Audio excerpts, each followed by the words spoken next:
Hello, everyone, and welcome to Jack's Math Notebook. This is our sixth video in a series of videos as it relates to finding the solution to a system of two equations.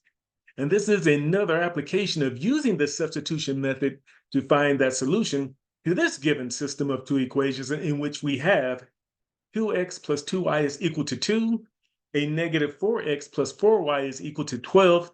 And what we have to do first, we're probably going to have to factor out the coefficient and then turn it into a y equals mx plus b equation in order to make finding the solution to this given system of two equations a whole lot easier. And let's take a look at 2x plus 2y is equal to 2.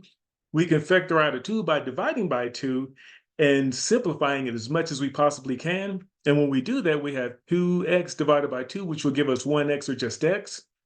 2y divided by 2, which will give us 1y or just y. And of course, 2 divided by 2 will give us 1. And so now our first equation factors out to x plus y is equal to 1. Now let us turn it into a y equals mx plus b equation by subtracting x from both sides. And when we do that, as you see right here, it turns into y is equal to a negative x plus 1.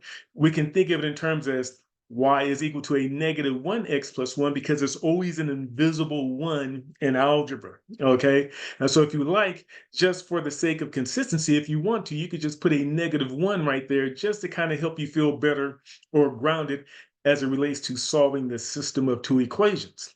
We could do the same thing with a negative 4x plus 4y is equal to 12 by dividing by 4, by dividing by the coefficient of 4, because 4 goes into all of these right here, as you can see right here, because a negative 4x divided by 4 would give us a negative 1x or a negative x.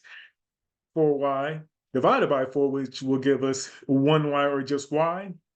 And 12 divided by 4 will give us 3. And let us turn this equation into a y plus mx plus b form. Let me repeat that. We're going to turn this into a slope-intercept form of a linear equation, or a y equals mx plus b form of a linear equation by adding x to both sides. And when we do that, we get y is equal to x plus 3. And here is our new system of equations that's very workable.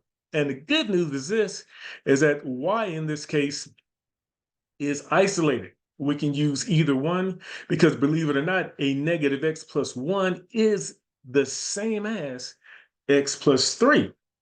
And so let's go ahead and plug in, right? And so we could just go ahead and pick one to plug in.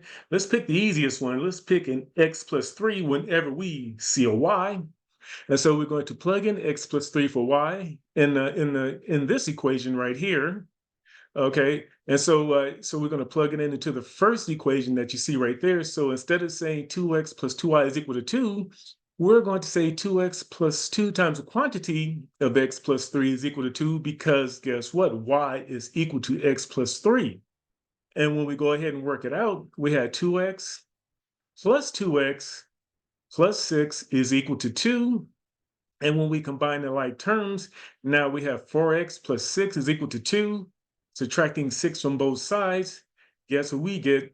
We get 4x is equal to a negative 4.